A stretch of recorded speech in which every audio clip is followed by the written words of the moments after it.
नमस्कार, मैं हूँ लालचंद सोनी। आज सुबह टाइम्स में आप सभी का स्वागत है। अब हम सब कोरोना से थोड़ी सी राहत मिली है। सब कुछ अब सामान्य रूप से चलना शुरू हो गया है। सभी का कामकाज चालू है और हम आज सामान्य रूप से कार्य कर रहे हैं। वहीं पर एक तकनीकी और शिक्षा इंजीनियरिंग शिक्षा के जो प्रवेश होने की प्रक्रिया शुरू हो चुकी है, जिससे कि फीस आदि के बारे में सरल समाधान सरकार को करना चाहिए। यह पहलू हम सभी को और कर्मचारियों शिक्षकों को भी पूरा सहयोग मिलना चाहिए। देश के हर क्षेत्र के विकास को मजबूती करने की पहल के साथ साथ आगे बढ़ते हुए एक खास रिपोर्टिंग के साथ रिटायर्ड सुरक्षा अधिकारी राजेश गुप्ता जी के कुछ विचार आप सुनिए। देश में जो इंजीनियरिंग कॉलेज हैं, तकनीकी संस्थान हैं, उन सब में एडमिशन प्रक्रिया शुरू हो गई है। प्रवेश होने लगे हैं, उसके लिए कार्य शुरू हो चुका है।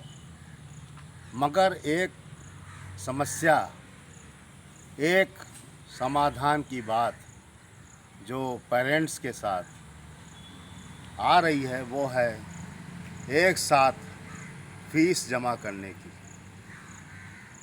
इस कोरोना समय में आर्थिक कमजोरी में ये समस्या का समाधान करने के लिए हमारे अखिल भारतीय तकनीकी शिक्षा संस्थान ने बहुत ही अच्छा कदम उठाया है और बहुत ही अच्छे दिशा निर्देश जारी करके सारे लोगों को ये सूचित किया है कि आप अपने वेबसाइट पर इस चीज़ को बाकायदा लिख दें कि किस्तों के रूप में आप फीस जमा कर सकते हैं।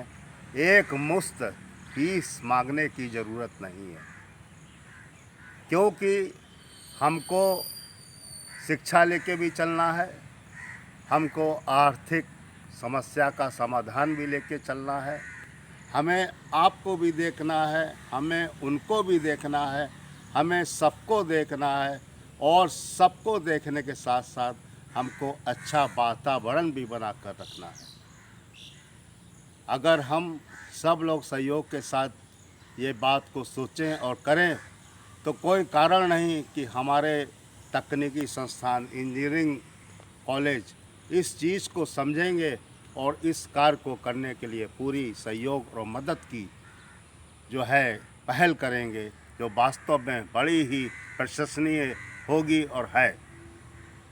हमारे जो कर्मचारी, हमारे जो फैकल्टी के मेंबर, शिक्षक जो सब इस कार्य में लगे हुए हैं, कहीं कहीं पर ये देखा जा रहा है, सुना जा रहा है, महसूस किया जा रहा है कि आर्थिक बोझ को कम करने के लिए, आर्थिक दबाव को कम करने के लिए हम कुछ लोगों को छटनी कर रहे हैं, कुछ लोगों को हटा रहे हैं। ये कोई समाधान नहीं है, ये कोई जो है एक सलूशन नहीं है। सलूशन तो वो है कि अगर कोई कर्मचारी या कोई फैकल्टी या कोई शिक्षक जो कोई अनुशासनहीनता का काम कर रहा हो या अनुशासनहीनता दिखाई हो या कहीं पर इनडिसिप्लिन हुआ हो, उसको तो आप नोटिस देकर हटाने की प्रक्रिया शुरू कर सकते हैं और वो समझ में भी आती है। मगर जो लोग अपनी अनुशासन के प्रति इतने गंभीर हैं, कार्य कर रहे हैं और जो भी कार्य मिल रहा है उसको निपटा रहे हैं, तो ऐसे लोगों को निकालना, ऐसे लोगों को अपने संस्थान में हटाना हमारे ख्याल से ये मानवता नहीं है।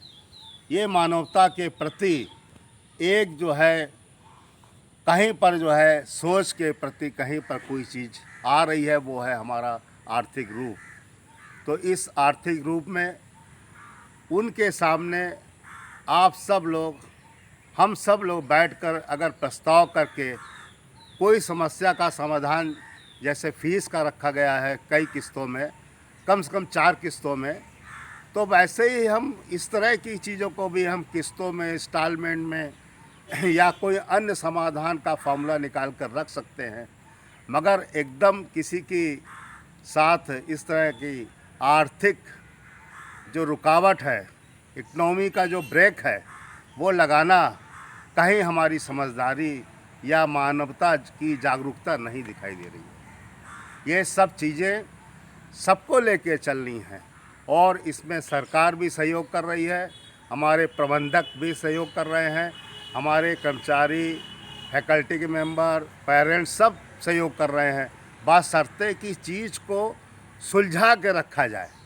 कुछ लोग उसको उलझा के रखते हैं, जिससे कि बड़ी जटिलता हो जाती है किसी बात में और उसको दूसरा रूप दे दिया जाता है जो वास्तव में स्वीकार करने योग्य नहीं है। हमारी एक अपील है सभी लोगों से कि सबको पढ़ना भी है, देश को आगे बढ़ाना भी है, सबकी रोजी रोटी भी चलानी है, सबके परिवार देखने हैं, किसी का नुकसान नहीं होने देना है। तो हम सब लोग क्यों ना बैठकर ऐसा समाधान निकालें जो सबके लिए फ़ायदेमंद हो और सबके लिए एक राह दिखाता हुआ चले, जो उस राह पर चल के अपने कार्य को कर सकें। एक समय में कहीं ठोकर खा के गिर गए और उसी में उलझ गए तो वो हमारी गति या प्रकृति नहीं है, वो तो हमारी एक रुकावट हो गई और उस रुकावट में हम रुककर अपने को आगे नहीं बढ़ा सकते हैं। सोच मजबूत करिए, सहयोग की बात करिए, सलूशन समाधान का निकालने का निष्कर्ष निकालिए। कोई ऐसी समस्या है ही नहीं जिसका समाधान नहीं निकल सकता है, बशर्ते कि हमारे मन में सोच जो है बिल्कुल सही हो और उस सोच का सही रिजल्ट अंत तक आप देख के रखिए तो उसको लागू करने में किसी को कोई हिचक नहीं होगी। सब लोग बड़े प्यार से, खुशी से स्वीकार करेंगे और हमारा देश इस विषम परिस्थितियों को भी जो है देखते हुए और कोरोना को हराते हुए भी आगे बढ़ रहा है और इस क्षेत्र में भी आगे बढ़ेगा, बशर्ते कि आप लोगों की जो शक्ति की लाठी है, आप लोगों की जो शक्ति का स्तंभ है, आप लोगों का जो सोच का एक बीड़ा है, उसको आप बिल्कुल अपने हाथों में उठा के रखिए और आगे देखते जाइए। पीछे मुड़ने की, देखने की ज़रूरत नहीं है। हम सफल होंगे, हम सफल होंगे, हम सफल होंगे। ये भारतवर्ष का एक जो नारा है हमारे विद्यार्थियों के लिए, हमारे शिक्षकों के लिए, हमारे अभिभावकों के लिए, हमारे देश के लिए ये ज़रूर सिद्ध होगा कि भारत एक महान देश है जिसका दिल भी बहुत ही बड़ा महान है। जय हिंद, जय Bharat. Rajesh Gupta, ACCF national team member, नई दिल्ली। नमस्कार दोस्तों, मेरे चैनल को सब्सक्राइब, लाइक करें और आइकॉन को जरूर दबाएं ताकि आने वाले वीडियो को आपको नोटिफिकेशन मिल जाए। धन्यवाद।